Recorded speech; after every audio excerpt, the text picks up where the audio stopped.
Limno ke Inter Milan hakmat ke Bodo Klim hak ji kun bandrung sekarau 16 ke Champion League.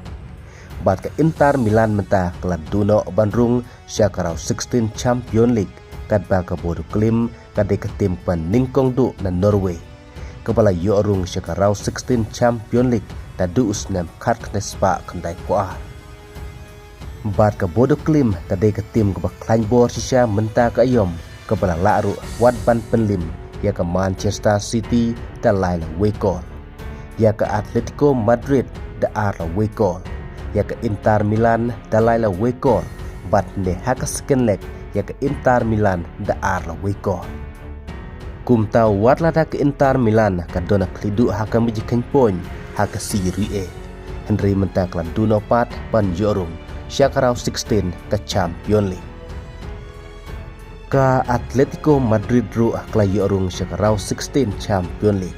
Hadin pelaban penlimno yang klub brok dak aggregate goal dah new la saukol.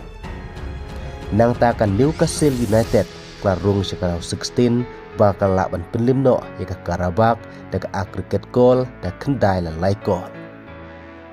Ka Leverkusen klarung sekarau 16 hadin bakal laban penlimno yang Olympiakos dak aggregate goal da arla not goal. Bat ke Bodo Klim klub limno ke Inter Milan da ke aggregate goal da san la arkol. Sau teli tim ne kamit ki belarung sekarau 16 kat bang nin sepet samanta kamit ki jingilekai mano bandrung sekarau 16 na pedeng juga ki tim kata ke Atalanta percaya ke Dortmund, ke Juventus percaya ke Galatasaray, ke PSG percaya ke Monaco, ke Real Madrid percaya ke Benfica. Haba paipat siya ke jinlikaya ke Saudi Pro League Al Hilal kale kaigno obat ke Al Tawon kumtala da job ke Al Nassr menta kamit haka jinglikai haka Saudi Pro League kan satamno ya ke Al Hilal dah du lai poin bat kan satam ya ke Al Ali da arpoin.